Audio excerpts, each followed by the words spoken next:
Hari ini saya akan menyampaikan topik yang judulnya adalah komitmen dalam keluarga Allah. Ya, kalau kita bicara soal komitmen, ini adalah sebuah hal yang sudah mulai langka zaman sekarang. Komitmen adalah barang yang mahal belakangan ini. Setuju dengan saya? Dan ini banyak dicari oleh semua orang. Ini diharapkan semua orang, tetapi untuk melakukan komitmen ini juga sulit dilakukan oleh kebanyakan orang. Ya, kita buka terlebih dahulu kebenaran firman Tuhan di dalam Efesus pasal 2 ayat 12 sampai 22. Kita bicara soal komitmen dalam keluarga Allah supaya kita tahu apa yang harus kita lakukan sebagai bentuk komitmen kita kepada keluarga Allah di tempat ini. Efesus pasal 2 ayat 12 sampai 22. Bahwa waktu itu kamu tanpa Kristus tidak termasuk kewargaan Israel dan tidak mendapat bagian dalam ketentuan-ketentuan yang dijanjikan, tanpa pengharapan dan tanpa Allah di dalam dunia. 13, silakan. Di dalam Kristus Yesus kamu yang dahulu jauh sudah menjadi dekat oleh darah Kristus. 14, karena dialah damai sejahtera kita yang telah mempersatukan kedua pihak dan yang telah merubuhkan tembok pemisah, yaitu perseteruan. 15.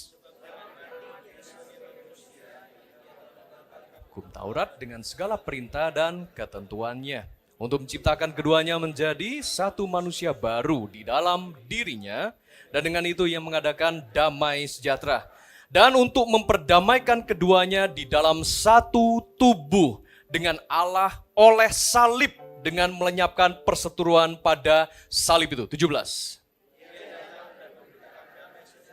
Kepada kamu yang jauh dan damai sejahtera kepada mereka yang dekat. Karena oleh Dia, kita kedua pihak dalam satu roh beroleh jalan masuk kepada Bapa. 19. Kamu bukan lagi orang asing dan pendatang, melainkan kawan sewarga dari orang-orang kudus dan anggota-anggota keluarga Allah, yang dibangun di atas dasar para rasul dan para nabi, dengan Kristus Yesus sebagai batu penjuru. 21. Dalam Dia tumbuh tersusun seluruh bangunan, rapi tersusun menjadi bait Allah yang kudus di dalam Tuhan. Di dalam Dia kamu juga turut dibangunkan menjadi tempat kediaman Allah di dalam roh. Dari ayat yang barusan kita baca bersama, Bapak Ibu Saudara terkasih, di dalamnya terkandung mengenai komitmen. Apa sih komitmen itu? Saya dan Anda pastinya akan terusik ketika mendengarkan kata komitmen, dan apabila kita juga diminta untuk berkomitmen. Ya. Menurut definisi kamus, ya, baik itu dari Webster Dictionary, baik itu juga dari Kamus Besar Bahasa Indonesia, dan semua kamus yang ada, disebutkan bahwa komitmen adalah sebuah kesepakatan atau janji untuk melakukan sesuatu. Ya, kesepakatan atau janji untuk melakukan sesuatu atau terlibat di dalam suatu hal. Betul ya? Itu yang namanya komitmen. Kita udah punya janji nih, entah janji pada diri sendiri, janji pada orang lain, untuk kita lakukan sesuatu. Atau kita mau terlibat dalam suatu hal. Misalnya deh, kalau Anda punya komitmen untuk melakukan sesuatu, Anda punya komitmen untuk berdoa setiap hari. Anda punya komitmen, Anda janji pada diri sendiri. Atau Anda komitmen untuk hari Minggu datang beribadah ke gereja. Itu juga komitmen. Anda berkomitmen, ya oke lah, ngomong soal kesehatan, jaga badan, diet misalkan. Ada yang belakangan ini lagi sedang melakukan diet. Ya. Anda berkomitmen itu, entah Anda komitmen pada diri sendiri atau kepada calon pasangan. Ya. Aku janji aku akan diet supaya berat badanku turun. Nanti waktu kita hari pernikahan sudah kelihatan lebih langsing. Ya, contohnya begitu ya. Komitmen, ya ada yang setuju dengan saya. Komitmen bangun pagi supaya bisa saat teduh, komitmen terus setiap hari olahraga, nge-gym dan sebagainya. Itu adalah komitmen untuk kita lakukan sesuatu. Tetapi kalau kita belum melaksanakan, ya ini masih sebatas teorinya, ini belum prakteknya. Kita baru janji. Atau kita juga punya sebuah komitmen untuk terlibat dengan suatu hal. Contoh, komitmen terlibat dengan organisasi. Itu namanya juga komitmen. Komitmen dengan pasangan. Komitmen dengan keluarga. Nah ini punya komitmen untuk Anda terlibat, dan ketika Anda berkomitmen dengan suatu hal, itu biasanya Anda tidak akan berkomitmen dengan hal lainnya. Karena itu akan bertentangan. Contoh lah ya, dalam sebuah pernikahan, Anda berkomitmen untuk sehidup semati dengan pasangan Anda. Betul ya? Artinya Anda tidak akan pindah-pindah untuk berkomitmen dengan pasangan yang lain. Ya gak bisa dong. Anda sudah menikah, Anda berkomitmen untuk tinggal serumah, berumah tangga dengan pasangan Anda gak mungkin ganti pasangan. Itu yang namanya komitmen. Anda sudah berkomitmen untuk bekerja di suatu perusahaan. Tentu saja selama Anda tercatat sebagai karyawan di perusahaan tersebut, Anda pun juga gak bisa seenaknya sendiri. Anda tiba-tiba bekerja di tempat lain. Anda sudah terima salary atau gaji di suatu perusahaan, Anda tidak bisa begitu saja juga bekerja di perusahaan lain lalu terima salary tanpa adanya kesepakatan dari kedua belah pihak. Itu yang namanya komitmen. Anda punya komitmen dengan pekerjaan, atau sekarang lagi musim mau kampanye ya, komitmen pada partai tertentu. Ya kita gak bahas lah itu ya. Ya, atau komitmen lah sama pelayanan. Anda sudah terlibat dalam pelayanan di gereja. Anda komitmen datang, Anda komitmen pelayanan, Anda komitmen untuk dilatih, Anda komitmen untuk pertemuan, bahkan Anda komitmen juga untuk bergabung di dalam sebuah gereja. Itu yang namanya komitmen. Ketika kita tidak pindah-pindah pasangan bagi yang berkeluarga, Anda juga tidak pindah-pindah pekerjaan, tidak pindah dari perusahaan yang satu ke perusahaan yang lain. Itu namanya komitmen, termasuk sebagai seorang Kristen, ketika Anda memutuskan untuk menjadi anggota sebuah gereja dan tidak pindah-pindah gereja, itu juga namanya komitmen. Terkadang kita sudah mulai kehilangan yang namanya komitmen. Luntur sudah yang namanya budaya berkomitmen. Sehingga ya berapa keluarga sudah mengalami goncangan di dalam rumah tangganya. Karena suami sudah tidak komitmen sama istrinya. Bahkan ada seorang pelayan Tuhan juga tidak komitmen melayani di gerejanya. Atau anggota gereja juga sudah tidak komitmen dengan gereja lokalnya. Sehingga ketika lagi gak enak hati, ketika ada gesekan, ketika ada konflik, ada masalah di dalam hubungan antar jemaat, ya udahlah saya putuskan untuk pindah gereja. Aku gak mau datang lagi ke gereja ini. Kenapa? Karena selidik punya selidik, ya. Ternyata dia sakit hati sama temannya, karena temannya pernah bilang begini, ayolah bro, kamu tetap berkawan dengan aku, agar silaturahmi tidak terputus, pinjam dululah 100, gitu ya. Ya marahlah dia, ya. Apalagi gak ada komitmen untuk mengembalikan. Ya. Tersinggung dia, aku kena modus. Tahu modus kan? Modal dusta. Ya. Hal-hal seperti itu kan mengakibatkan sakit hati sehingga kita mulai tidak lagi kepingin berkomitmen di gereja, di tempat kita melayani. Oke, sekarang kita belajar deh ya. Mengenai orang yang di luar keluarga Allah itu seperti apa. Saya berharap Anda semua yang hadir di tempat ini, Anda bisa berkomitmen di dalam keluarga Allah di gereja Mawar Syaron Surabaya ini.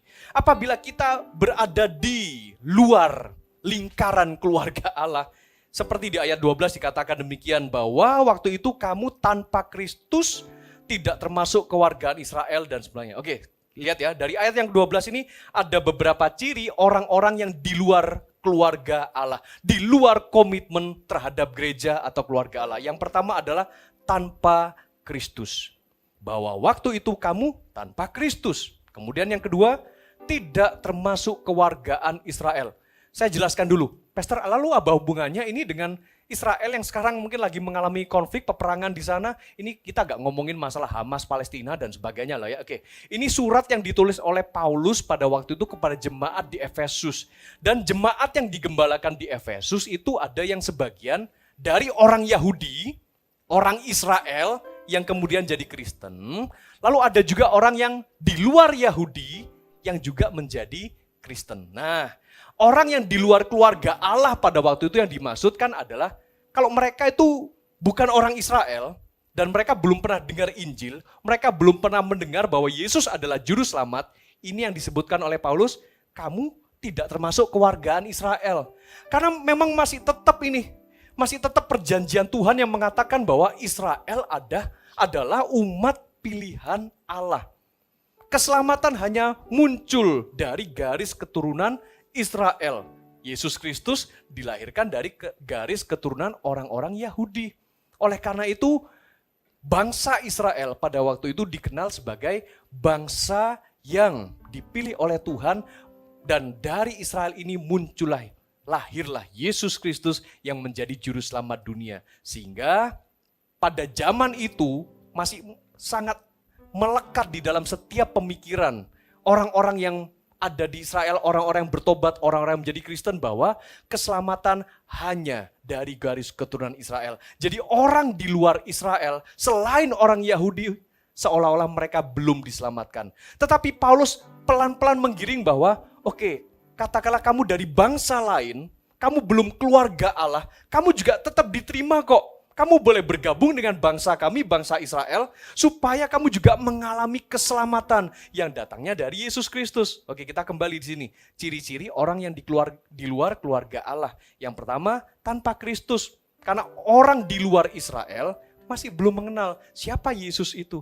Mereka juga tidak termasuk keluargaan Israel. Apalagi mereka gak update tentang keselamatan Mesias yang adalah Yesus. Dan yang ketiga, mereka juga tidak mendapat bagian dalam ketentuan-ketentuan yang dijanjikan dari hukum Taurat, dari perjanjian lama, nubuatan para nabi. Mereka nggak bisa menikmati janji-janji itu selama mereka belum menjadi keluarga Allah versi Israel. Kemudian mereka juga tanpa pengharapan dan juga tanpa Allah di dalam dunia. Artinya mereka yang di luar keluarga Allah, mereka tidak punya komitmen. Mereka tidak ada keterikatan, keterlibatan, dan mereka juga tidak wajib untuk mereka berjanji melakukan sesuatu, karena mereka bukan bagian dari keluarga Allah pada waktu itu. Nah, sekarang kita akan pelajari, jadi pastor siapa yang termasuk sebagai keluarga Allah yang dimaksud di sini? Oke, yang pertama, kita lihat ya, ayat yang ke-13. Siapa yang dimaksud dengan keluarga Allah, dan kenapa kita perlu komitmen dengan keluarga Allah? Dan konteks kita hari ini adalah Gereja Mawar Syaron adalah keluarga kerajaan Allah bagi saya dan Anda. Ya, oke, ayat yang ke-13. Baca sekali lagi bersama dengan saya. Di dalam Kristus Yesus, kamu yang dahulu jauh sudah menjadi dekat oleh darah Kristus. Oke, yang dimaksud dengan keluarga Allah itu adalah kita semua yang punya status atau yang punya identitas di dalam Kristus Yesus. Statusnya itu penting. Status, identitas, atau kayak marga. Ya, keluarga akan punya marga ya. Marganya apa? Di dalam Kristus Yesus. Karena saya dan Anda, kita menjadi bagian keluarga di Gereja Mawar Syaron ini. Keluarga tubuh Kristus, keluarga kerajaan Allah. Karena saya dan Anda sama-sama diselamatkan oleh pengorbanan Yesus. Amin. Kita menjadi keluarga, identitas kita sama, status kita sama di dalam Yesus Kristus. Karena dulunya kita jauh. Bukankah saya dan Anda juga bukan orang Israel lah ya? Saya dan Anda dilahirkan di Indonesia. Kita bukan bagian dari keluargaan Israel, asli bukan. Tetapi saat kita beriman, kita percaya bahwa Yesus dari Nazaret aja Israel gitu ya. Bahwa Yesus Kristus dari Nazaret adalah anak Allah. Kita mengakuinya sebagai Tuhan dan Juru Selamat kita. Semenjak saat itulah kita statusnya diperbaharui. Kita memang secara warga negara Indonesia. Tetapi statusnya secara rohani, saya dan Anda di dalam Kristus Yesus. Status kita secara sorgawi, marganya adalah Kristus Yesus. Itu yang penting. Status ini yang penting, supaya memastikan bahwa saya dan Anda sudah benar-benar menjadi bagian keluarga Allah. Saya punya cerita, waktu dulu saya masih SMA dan saya ngekos, pada waktu itu saya masih belum lahir baru. Saya belum bertobat, belum menerima Yesus sebagai Tuhan dan Juru Selamat saya secara pribadi. Saya sekolah di SMA Sinlui 1 yang ada di Jalan Dr. Sutomo. Saya ngekos di daerah Kahuripan pada waktu itu. Dan ternyata pemilik kosnya adalah orang Kristen. Karena saya pindahan dari luar kota, saya tinggal ngekos di situ, saudara-saudara. Saya baru tahu ternyata di Surabaya ini ada radio rohani Kristen. Ya. Dan tuan rumah yang punya kos-kosan itu setiap hari dari pagi sampai malam selalu puter radio. Saluran rohani itu keras lagi volumenya. Jadi setiap kali saya ngelewatin ruang tamunya, saya ngelewatin ruang makannya, pokoknya di luar ruang kamar kos saya selalu kedengaran kalau gak ya khotbah, ya renungan harian, ya kemudian baca ayat firman Tuhan, lagu rohani. Kalau lagu rohaninya masih bisa dinikmati, puji Tuhan lah ya. Itu sudah irama gambus, irama dangdut semuanya saudara-saudara, pakai model radio yang cempreng-cempreng itu loh. Iya, kalau suaranya masih bagus ya, pakai salon sound system yang keren itu kan ya oke lah. Dan itu gak pindah saluran lagi, gak pindah channel lagi. Saya pikir, aduh ya Tuhan, kenapa aku harus tersiksa ngekos di sini gitu ya. Dan pada waktu itu saya paling gak suka dengar ya khotbah, karena saya belum lahir kembali. Karena saya belum Kristen, dengarkan ayat firman Tuhan tuh rasanya telinga nih gatal, aduh kapan ini berhenti ya. Jadi saya sungkan waktu itu, gak berani untuk ya namanya itu punyanya tuan rumah. Sampai suatu ketika, saya mengalami zaman Tuhan secara pribadi. Saya mengalami pertobatan. Ketika waktu itu saya juga diajak oleh sepupu saya untuk mengikuti salah satu retreatnya Gereja Mawar Syaron di Bukit Doa Immanuel. Itulah waktunya saya mengalami pertobatan, dilahirkan kembali, sehingga ketika saya mulai diperkenalkan dengan Alkitab, saya mulai buka dan membaca Alkitab, saya merasa, wow, firman Tuhan ini luar biasa. Saya baca, saya renungkan, saya mulai belajar menyanyikan lagu-lagu Kristen, mendengarkan lagu rohani, lagu gereja, saya menjadi suka. Bahkan ketika suatu waktu saya mendengarkan kembali channel radio rohani yang pernah saya dengarkan di kos-kosan saya waktu itu semenjak saya belum bertobat, saya dengarkan itu, kok jadi enak ya lagunya. Padahal dulu saya gak suka dengarkan khotbah. Dulu saya gak suka dengarkan lagu rohani. Saya gak suka dengarkan mau irama gambus, irama dangdut dan sebagainya. Sekarang suka banget. Suka-sukamu Tuhan. Kayak gitu pun saya suka. Ikut goyang lagi badannya. Ya. Kenapa? Karena statusnya sudah berubah. Dulu sewaktu belum bertobat, belum lahir baru, saya gak suka perkara-perkara rohani. Gak suka firman Tuhan, gak suka Alkitab, gak suka dengar khotbah, gak suka dengar lagu rohani. Sekarang, semenjak statusnya diperbaharui, menjadi anak Tuhan, di dalam Kristus Yesus, identitasnya berubah di dalam Kristus Yesus, margaku di dalam Kristus Yesus. Semua yang berbau rohani, saya suka. Itu yang namanya status di dalam keluarga Allah. Oke, yang kedua, ya. Siapa yang disebut sebagai keluarga Allah? Yang pertama tadi kita belajar bahwa statusnya di dalam Kristus Yesus. Yang kedua, buka sama-sama dengan saya ayat 14 sampai 17 ya. Demikian firman Tuhan, karena dialah damai sejahtera kita yang telah mempersatukan kedua pihak dan yang telah merubuhkan tembok pemisah, yaitu perseteruan. Siapa dua pihak ini? Tadi sudah saya sampaikan sedikit bahwa jemaat yang ada di Efesus ini terdiri dari dua bagian. Orang Yahudi yang sudah jadi Kristen maupun orang non-Yahudi yang juga bertobat menjadi Kristen. Ini yang disebut sebagai dua pihak. Yahudi Kristen dan non-Yahudi yang sudah jadi Kristen. Tentu saja untuk membaurkan keduanya pada zaman itu gak gampang.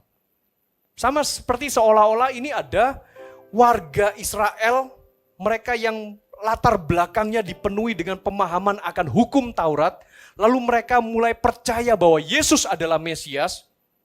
Ya, latar belakang agama mereka sangat berbeda dengan orang non-Yahudi. Mereka tidak mengenal hukum Taurat. Mereka tidak tahu mengenai nubuatan para nabi perjanjian lama. Mereka juga tidak paham bahasa Ibrani. Mereka berasal dari agama Yunani. Mereka menyembahnya mungkin seperti ya dewa Zeus, ya Hercules lah, patung-patung dan sebagainya. Sangat beda kebudayaan antara Yahudi dan Yunani. Dan kemudian sama-sama bertobat mereka. Ya, itu yang disebut dengan dua pihak. Sangat bersyukur saudara, ternyata di dalam keluarga Allah ini menerima semua suku bangsa. Amin. Tidak pandang dari latar belakang suku, tidak pandang dari ras mana, etnis mana, semuanya asalkan diselamatkan oleh Kristus Yesus. Kedua belah pihak ini, dari bangsa manapun, dari orang Yahudi asli maupun orang yang di luar Yahudi, termasuk saya dan Anda, kita non-Yahudi loh saudara-saudara. Kita juga pihak yang kedua dibandingkan orang Yahudi, kita dipersatukan. Baca kembali ayat yang 15. Sebab dengan matinya sebagai manusia, Yesus yang mati sebagai manusia telah membatalkan hukum Taurat yang sangat diagung-agungkan oleh orang Yahudi. termasuk oleh orang Yahudi yang walaupun mereka sudah jadi Kristen pada waktu itu, ya, dengan segala perintah dan ketentuannya untuk menciptakan keduanya antara orang Yahudi dan non-Yahudi yang kemudian sama-sama jadi Kristen menjadi satu manusia baru di dalam dirinya Tuhan Yesus, dan dengan itu mengadakan damai sejahtera dan untuk memperdamaikan keduanya di dalam satu tubuh dengan Allah oleh salib, dengan melenyapkan perseteruan pada salib itu. Jadi salib selain sebagai tanda pengorbanan Yesus Kristus untuk menyelamatkan umat manusia, salib itu juga meniadakan perbedaan antar etnis. Jadi jangan sampai kita membeda-bedakan, oh kamu Kristen Yahudi ya, oh kamu Kristen Yunani ya, oh kamu Kristen Batak ya, oh kamu Kristen Cina ya, oh kamu Kristen Jawa ya. Gak ada kayak gitu. Saya dan Anda sama-sama Kristen. Amin. Kita semua sama-sama Kristen oleh karena pengorbanan salib Yesus. Ayat 17. Ia datang dan memberitakan damai sejahtera kepada kamu yang jauh dan damai sejahtera kepada mereka yang dekat. Artinya yang kedua, keluarga Allah itu adalah mereka semua yang sudah diperdamaikan dengan Allah.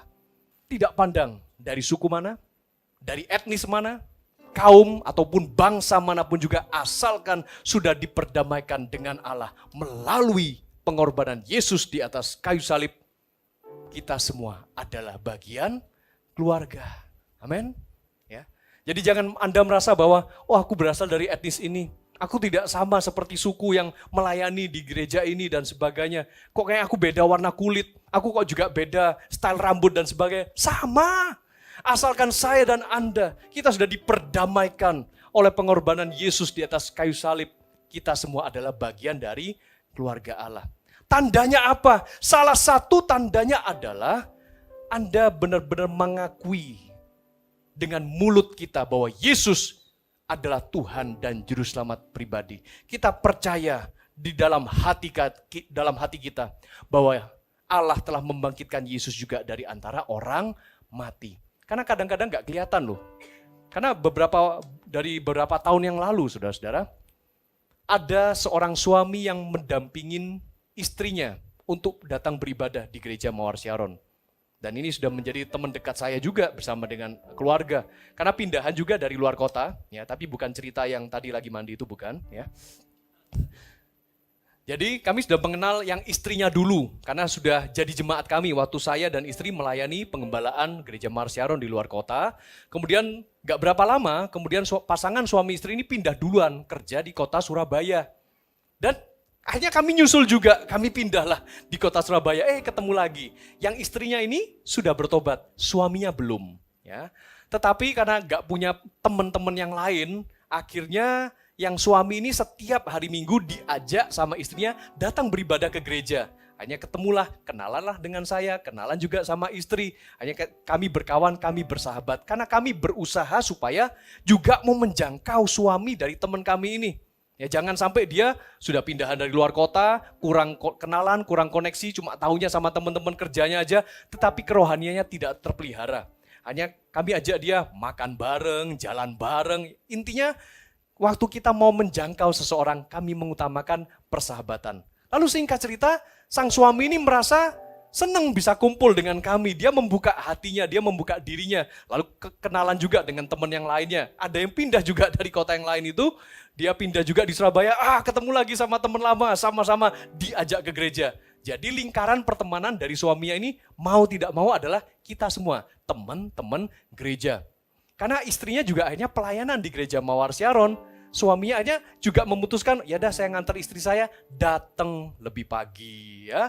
Kemudian juga ikut ibadah, dengarkan khotbah. Asyir-asyir sampai juga nandain dia, bapak ini datangnya rajin sekali ya kalau datang ke gereja, datang beribadah dan sebagainya. Saya cuma nyenggol Asyir itu, Pak tahu nggak? Ternyata bapak ini lebih rajin ya dibandingkan orang Kristen lama yang sudah dibaptis. Ya orang ini belum dibaptis Pak. Oh iya, ya karena sudah berkali-kali kami juga beritakan Injil sama dia, kita ngajak dia untuk dibaptis. Gak kelihatan ya. Kelihatannya memang orangnya baik. Ya, dia juga rajin ngantar istrinya ke gereja, rajin ikut ibadah. Kelihatan tanda kutip seperti orang Kristen. Tetapi dia belum pernah membuka hati dan menerima Yesus sebagai Tuhan dan Juru Selamat pribadi.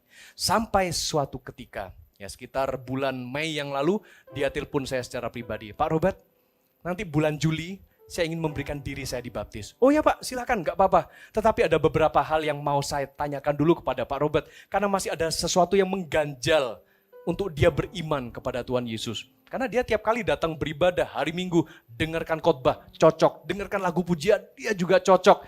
Istri sudah bertobat, anak-anak udah dibaptis, dia aja belum. Karena dia punya ganjalan iman, gimana nanti kalau orang tua saya meninggal Pak? Nah, karena tradisi keluarga kami, perlu kami sembayangin untuk orang tua yang udah meninggal. Akhirnya singkat cerita, saya jelaskan sama dia panjang lebar, menuntun dia pada sebuah pertobatan, dan akhirnya di bulan Juli kemarin, Bapak ini sudah dibaptis. Menjadi bagian dari keluarga Allah di tempat ini, puji Tuhan, sudah ikut CG. Dan kabar terakhir, sudah hampir lulus MSJ modul 1. Wow. Karena dia benar-benar mau komitmen, mau melakukan sesuatu. Dia komitmen juga untuk terlibat digembalakan di gereja Marsiaran. Oke, siapa yang disebut sebagai keluarga Allah? Yang ketiga, ayat yang ke-18. Demikian firman Tuhan ayat 18. Karena oleh dia kita kedua pihak dalam satu roh beroleh jalan masuk kepada Bapa. Yang ketiga, keluarga Allah ini punya tujuan. Tujuannya adalah bersatu di dalam roh kepada Bapa. Bersatu apapun sukunya, apapun rasnya, apapun etnisnya, saya dan Anda sama-sama menuju rumah Bapa di sorga kok. Menuju kepada kesatuan, suatu saat saya dan Anda akan berkumpul di dalam sorga yang mulia. Itu loh saudara. Oleh karena itu, kita perlu berkomitmen di dalam keluarga Allah. Dan praktek nyatanya selama saya dan Anda masih hidup di dunia ini, berkomitmenlah pada satu gereja lokal yang akan menggembalakan Anda. Jangan pindah-pindah gereja. Habis hari Minggu ini ke gereja ini, minggu depan udah gak kelihatan lagi. Pindah ke gereja yang lain. Kemana ya? Cari lagi ya. Karena di sini mungkin Anda mengalami proses mungkin. Anda gak tahan. Aduh pastor, saya kalau ada di gereja ini, kalau lihat orang itu, saya jadi galau. Kenapa? Habis saya lihat, tampangnya itu kelihatannya kudus aja pastor di hari Minggu waktu di gereja. Tapi di luar sana bikin saya galau. Dia suka marah, dia cemberut dan sebagainya. Saya gak suka sama dia. Tahu lagunya orang galau? Bisa dipakai untuk saat teduh saudara. Segalaunya hatiku kau pun tahu. Ya, ada yang lagi galau ya. Galau ku hidup bagimu. Hatiku tetap menyembahmu. Galau-galau nyembah Tuhan. Bertobat loh ya. Ada kalanya kita mungkin harus mengalami proses saat kita memutuskan untuk berkomitmen. Oke, kita ngomong nih, gimana sih caranya kita berkomitmen dalam keluarga Allah? Sebutan kita begini di ayat 19-20. Demikianlah kamu bukan lagi orang asing dan pendatang, melainkan kawan sewarga dari orang-orang kudus dan anggota-anggota keluarga Allah. Coba berikan gambarannya nih ya, antara yang bukan keluarga Allah dengan yang disebut sebagai keluarga Allah.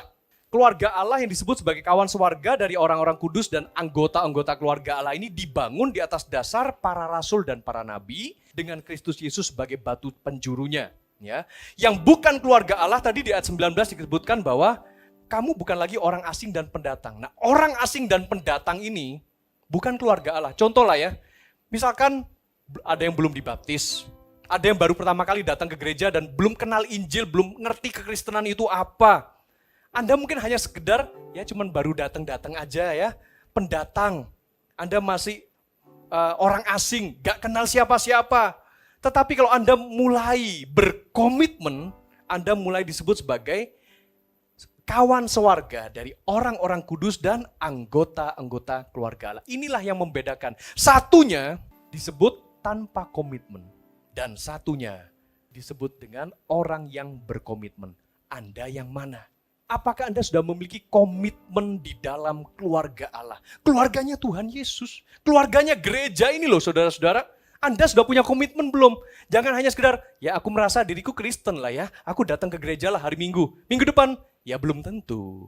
Dan ada beberapa orang juga yang sulit untuk memutuskan dirinya untuk berkomitmen di sebuah gereja. Kenapa? Ya karena masalah sakit hati itu. Apalagi kalau ada yang mau pinjam 100, ya kan? Sulit lah saudara-saudara. Suatu ketika ada seorang jemaat yang datang kepada pendetanya. Dan dia sudah memutuskan untuk tidak mau lagi berkomitmen beribadah di gereja tersebut. Orang ini datang kepada Pak Pendeta dan berkata, Pak Pendeta, ini hari terakhir saya datang beribadah di tempat ini. Mulai minggu depan dan seterusnya, jangan cari saya lagi karena saya tidak akan datang beribadah di tempat ini maupun ke gereja manapun.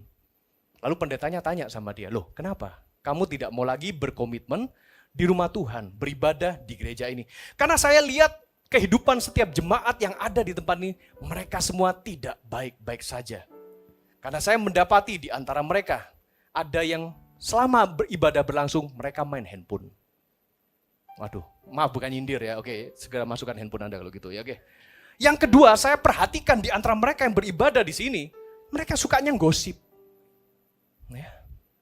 Belum lagi yang ketiga, saya lihat kehidupan mereka banyak yang tidak baik-baik saja, alias mereka semua munafik. Oke, itu alasan saya tidak mau lagi berkomitmen datang beribadah di tempat ini dan ke gereja manapun. Saya pamit ya, Pastor. Kemudian pendeta yang ngomong gini, oke, sebelum kamu benar-benar memutuskan untuk meninggalkan gereja ini dan tidak mau lagi berkomitmen tertanam dan bertumbuh di tempat ini, ya sudah, kamu mau lakukan satu hal buat saya, tolong ambil segelas air yang penuh. Lalu kamu tolong puteri ruang ibadah ini sebanyak 3 kali. Anggaplah ini sebagai sebuah salam perpisahan. Oh gampang itu Pastor, sini. Dia isi 1 gelas berisi air, lalu Pastor berkata, jangan sampai tumpah ketika kamu kelilingi sebanyak 3 kali itu. Gampang. Kemudian dia perlahan tapi pasti sambil pegang ini gelas, karena isinya penuh kan dengan air, jangan sampai tumpah, jangan sampai kececer. Dia konsentrasi penuh, dia puter. Putaran pertama, lewat, beres. Tidak ada satupun yang tergoncang, yang netes. Dia putar lagi yang kedua. Senyum sama pastornya. Gampang ini. Ya, belum lagi sampai putaran yang ketiga, selesai. Dia kembalikan segelas air penuh kepada pendeta. Pastor, sudah. Saya kembalikan segelas air ini tetap utuh. Bagus kalau begitu. Sekarang saya tanya sama kamu. Selama kamu pegang gelas yang berisi air ini dan kamu usahakan untuk tidak tumpah. Apakah kamu melihat di antara jemaat itu ada yang main handphone? Apakah kamu lihat di antara jemaat itu ada yang suka nggosip? Dan apakah ada di antara mereka yang hidupnya munafik? Oh ya jelas tidak, saya hanya konsentrasi penuh untuk memperhatikan agar air yang ada di gelas ini tidak tumpah sama sekali. Itulah pesannya. Selama kamu masih memperhatikan orang lain, selama kamu beribadah di gereja dan kamu tidak fokus kepada Tuhan Yesus, kamu akan gampang sakit hati. Kamu akan gampang kecewa dan kamu tidak akan mengalami pertumbuhan. Tetapi kalau kamu mau komitmen sungguh-sungguh, pandang, fokus hanya kepada Yesus, maka kamu tidak akan memperhatikan sekitarmu ya. Ya mereka semua masih diproses lah ya. Mereka yang suka main handphone, mereka yang gosip lah, mereka munafik. Itu urusan mereka sendiri dengan Tuhan. Firman Tuhan mengatakan ikutlah Yesus, bukan ikutlah manusia. Bisa paham ya? Karena itu saya mengajak kita semua. Milikilah komitmen sebagai bagian dari keluarga Allah di gereja Mawar Syaron ini melalui Connect Group. Komitmenlah sama Connect Group. Komitmen beribadah setiap minggunya di tempat ini. Gak usahlah pindah-pindah ke gereja yang lain-lain saudara-saudara. Berkomitmenlah, tertanamlah, terlibatlah di dalam gereja ini, ambil bagian pelayanan di tempat ini, bertumbuh bersama-sama. Mau ke gereja lain kalau Anda juga tanpa komitmen, hatimu juga tetap gak fokus sama Tuhan Yesus, sama aja. Tetapi kalau Anda ada di tempat ini bukan suatu kebetulan. Ambil bagian, tertanam, berkomitmen di tempat ini, sekalipun mungkin ada konflik yang terjadi, ada proses kehidupan, dan tahu gak? Cara Tuhan mencintai kita, ya salah satunya lewat proses kehidupan kan. Ku kagumi caramu mencintaiku, ya kan lewat itu kan. Dan ketika kita mengalami, kau ada di cerita proses hidupku, di titik terendahku, kau hadir untuk mengangkatku, ku tahu kau tak menyerah akan hidupku. Alami aja prosesnya. Mungkin akan ada gesekan dalam hubungan antara teman gereja, antara teman Connect Group. Lewati setiap cerita proses itu. Dan Tuhan akan berperkara. Tuhan membentuk hatimu.